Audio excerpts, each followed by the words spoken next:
ರೇಷ್ಮೆ ಸೀರೆಗೆ ಬೇಬಿ ಕುಚ್ಚು ಕಟ್ತಾಯಿದ್ದೀನಿ. ಕುಚ್ಚು ಒಂದು ಟೇಬಲ್ಗೆ 67 ದಾರ ತೊಗೊಂಡಿದ್ದೀನಿ. ಅದಕ್ಕೆ ಗಮ್ ಹಾಕಿ ದಬ್ಬಳ ಅಲ್ಲ, ಉದ್ದ ಸೂಜಿಲಿ ಅಗಲ ಬಾಯಿರೋ ಸೂಜಿಗೆ ಪೋಣಿಸ್ಕೊಂಡಿದ್ದೀನಿ. ಇದಕ್ಕೆ ಸಿಲ್ಕ್ ದಾರಾನ ಸೂಜಿಲಿ ಪೋಣಿಸ್ಕೊಂಡಿದ್ದೀನಿ.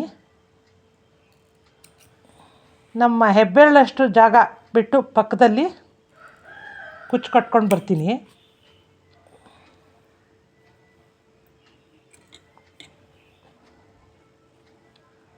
ಪಕ್ಕದಲ್ಲಿ ಕುಚ್ಚು ಹಾಕ್ತಾಯಿದ್ದೀನಿ. ಈಗ ಟೋಟಲ್ ಇದು 120 ಇದೆ. ಸ್ವಲ್ಪ ನಿಧಾನವಾಗಿ ಎಳಿಬೇಕು, 120 ಎಳೆ ಇರೋದ್ರಿಂದ.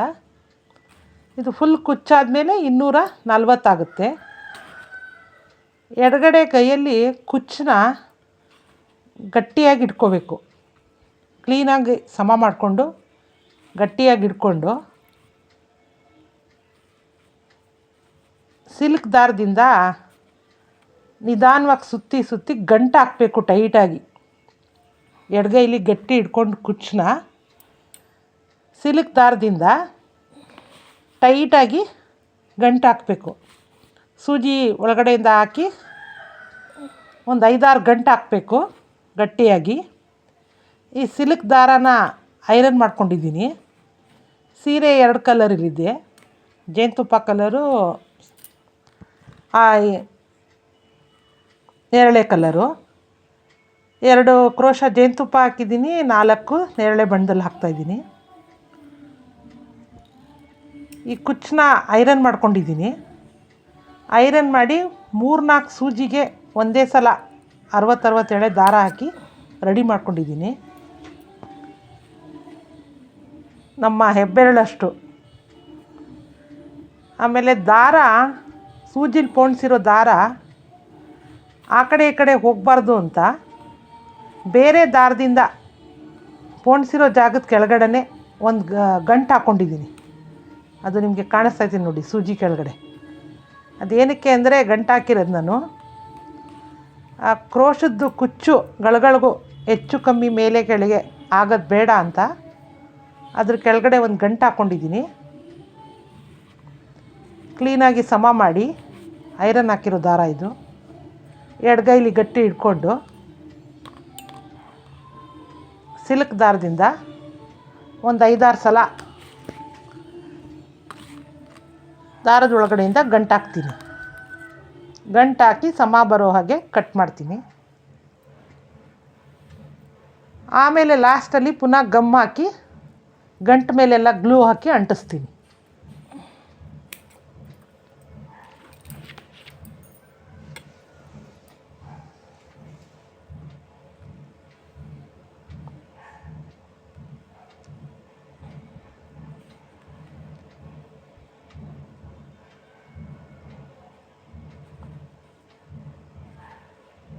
ಒಂದು ದಾರದಲ್ಲಿ ಪೂರಾ ದಾರನೂ ಗಂಟು ಹಾಕ್ಕೊಂಡಿದ್ದೀನಿ ಸೂಜಿ ಕೆಳಗಡೆ. ಆ ಬಿಳಿ ದಾರ ಕಾಣಿಸ್ತಿದೆಯಲ್ಲ, ಅದು ನಾನು ಗಂಟು ಹಾಕ್ಕೊಂಡಿರೋದು ಸಮ ಇರಲಿ ಅಂತ.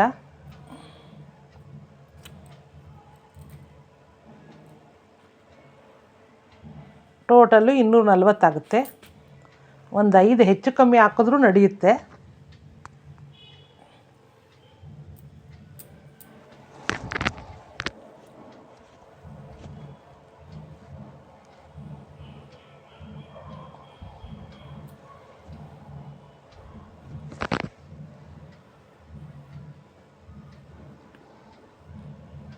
ಮೇಲ್ಗಡೆ ಭಾರಕ್ಕೆ ಏನಾದರೂ ಒಂದು ಸೀರೆಗೆ ಮೇಲ್ಗಡೆ ಸಾಮಾನು ಇಟ್ಕೊಂಡಿದ್ದೀನಿ.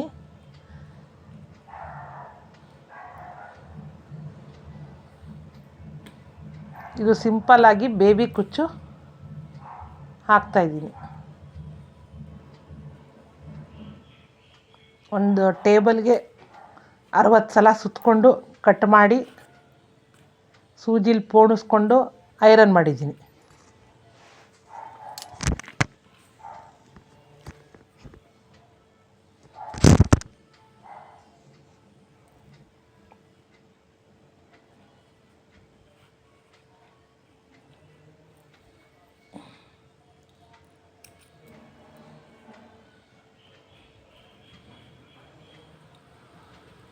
ನಾನು 2 4 ಆ ಥರ ಹಾಕಿದ್ದೀನಿ.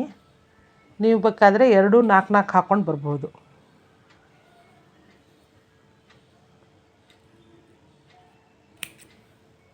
ಅದು ಆರೆಂಜ್ 4 ಪರ್ಪಲ್ 4 ಆ ಥರನೂ ಹಾಕ್ಬೋದು.